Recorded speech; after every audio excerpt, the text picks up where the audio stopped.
Meu nome é Marcelo Carvalho dos Santos e eu sou professor de Geodésia na Universidade de New Brunswick, Canadá. Veja minha qualificação no final deste vídeo. Neste vídeo, iremos tratar de um assunto que vem ganhando atenção ultimamente, a aparente reversão do polo magnético.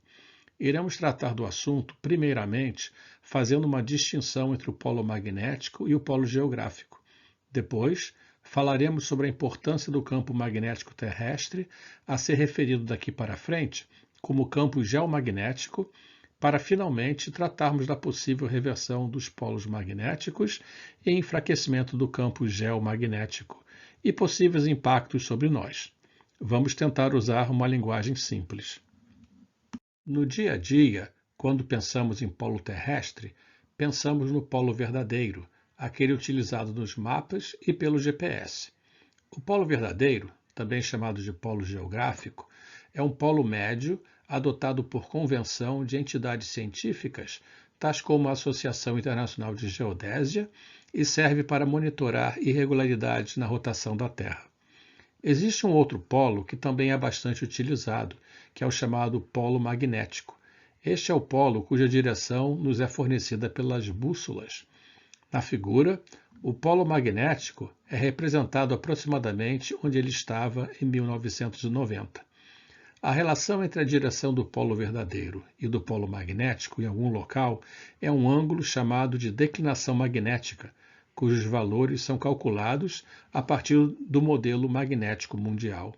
A posição dos polos magnéticos, norte e sul, é monitorada por observatórios distribuídos ao redor do mundo. É sabido que os polos magnéticos se movimentam lentamente, mas nos últimos anos eles começaram a seguir um rumo que parece migratório. Vejam nesta figura o caminho do polo norte magnético. A cor vermelha indica o caminho do polo norte magnético de 1590 a 1900. A partir daí, pode-se ver uma migração acelerada na direção da Rússia. Nos últimos 20 anos, o polo se moveu quase o mesmo que durante todo o século passado, e ninguém sabe o porquê disso. Vejamos agora como se comporta o polo sul magnético. O seu padrão de movimento é migratório desde 1590. A aceleração deste movimento não é tão marcante quanto a do polo norte, mas ele está se movendo e já deixou o continente antártico. O fato é que os polos magnéticos trocam de lugar. O sul vai para o norte e o norte vai para o sul, um fenômeno conhecido como reversão dos polos. A geofísica indica que isso já ocorreu 183 vezes nos últimos 83 milhões de anos, tendo a última reversão ocorrido 780 mil anos atrás. A literatura científica indicava que a reversão levaria milhares de anos, mas artigos mais recentes sugerem que a reversão pode ocorrer em até menos de 100 anos, ou seja, no desenrolar de uma vida humana. Será que esta aceleração na posição dos polos magnéticos indicam a iminência de uma nova reversão dos polos? Talvez mais importante do que esta deriva dos polos magnéticos é o papel que o campo geomagnético exerce. A origem exata do campo geomagnético é ainda assunto de discussão, mas a teoria prevalente é que o interior da Terra funciona como um dínamo. Se a Terra fosse transparente, nós veríamos um núcleo sólido mergulhado em um líquido viscoso. O núcleo sólido interno queima a 6.000 graus Celsius, quase igual à temperatura na superfície do Sol. Ele é constituído principalmente por ferro sólido, o que é algo contraintuitivo. Apesar da sua altíssima temperatura, ele não é líquido, devido à forte pressão gravitacional da Terra. O núcleo líquido, conhecido como núcleo externo, é composto por material fundido viscoso sufocante. Ele possui uma temperatura de 2.200 graus Celsius e é basicamente ferro fundido, misturado com um pouco de níquel. Acredita-se que é a convecção deste ferro fundido dentro do núcleo externo que gera o campo magnético da Terra. Então, a Terra é como se fosse dois planetas em um. Dentro dela existe uma esfera formada por uma parte interna sólida e uma parte externa líquida, ambas rotacionando com velocidades diferentes.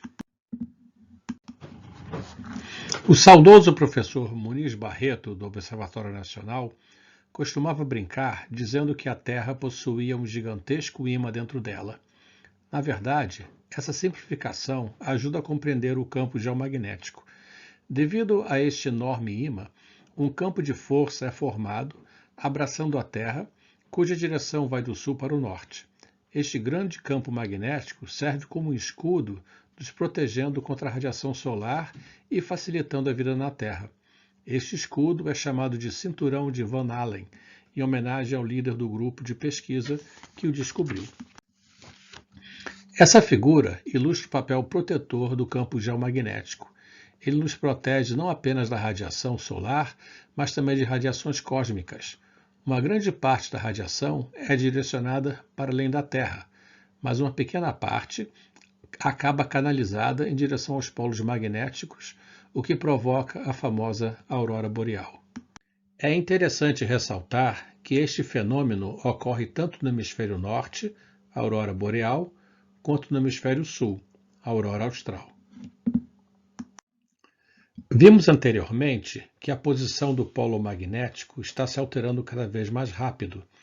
Agora, junte a isso o fato do campo geomagnético estar se enfraquecendo.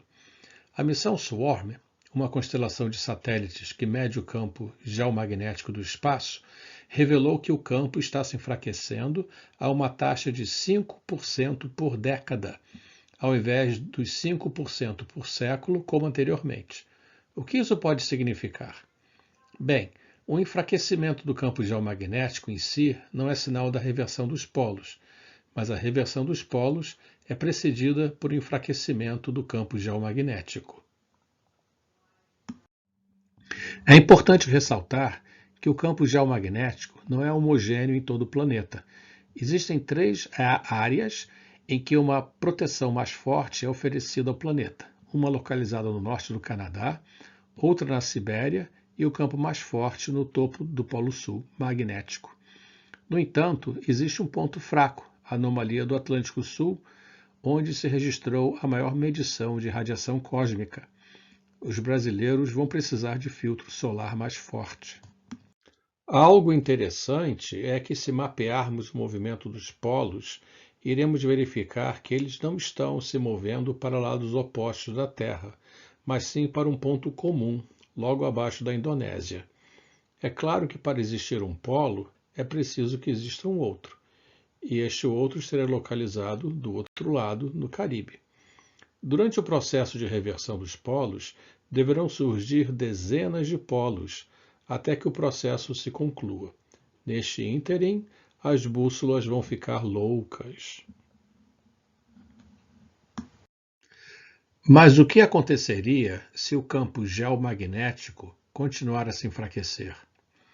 Neste caso, um número maior de partículas solares carregadas bombardearia o planeta, podendo afetar redes de energia e satélites, que também estariam mais expostos na ocorrência de explosões solares e ejeção de massa coronal. Uma ejeção de massa coronal tão forte como que ocorreu em 1859, conhecida como evento Carrington, poderia causar danos tão grandes na rede elétrica que levaria meses, ou talvez mais de ano, para ser consertada. Igualmente, existiria um aumento da exposição humana a níveis mais altos de radiação ultravioleta causadora de câncer e possivelmente mutações genéticas. Porém, uma vantagem de se ter um campo geomagnético mais fraco ou de uma reversão dos polos magnéticos é que as auroras se tornariam visíveis em muitos outros lugares do mundo, de modo que o céu noturno se tornaria em algo épico. O pior é a possibilidade de extinções em massa. Existem artigos científicos que associam um campo geomagnético fraco com a extinção da megafauna e dos neandertais. O bom é que o assunto é ainda motivo de debates e existem outros artigos apresentando vozes discordantes. Para se ver o nível de discussões, um grupo de pesquisadores sugeriu que durante a última queda do campo geomagnético ocorreu uma perda de oxigênio do planeta, seguido por mega enchentes. Um campo geomagnético mais fraco permitiria um aumento do bombardeamento da atmosfera por radiação cósmica, contribuindo com a nucleação das nuvens de baixa altitude.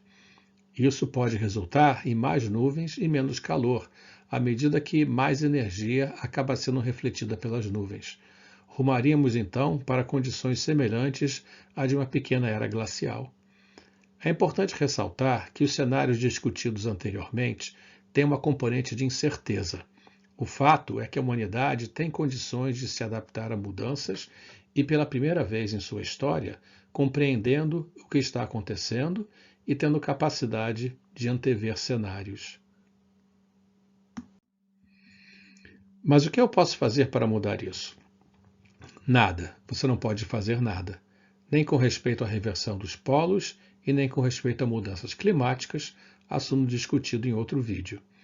E não dê dinheiro para qualquer grupo ou organização não governamental, ou governo, ou organização internacional que peça contribuição financeira para evitar fenômenos que nós humanos não temos como influir.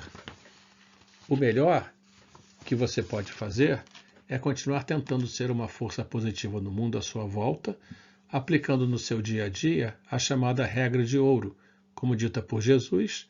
Assim, em tudo, façam aos outros o que vocês querem que eles lhes façam, pois esta é a lei e os profetas.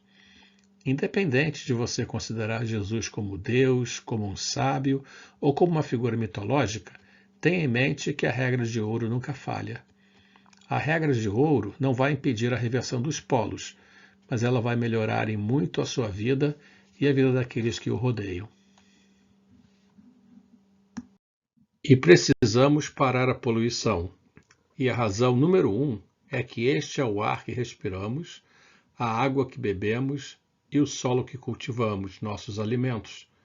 Não podemos envenená-los.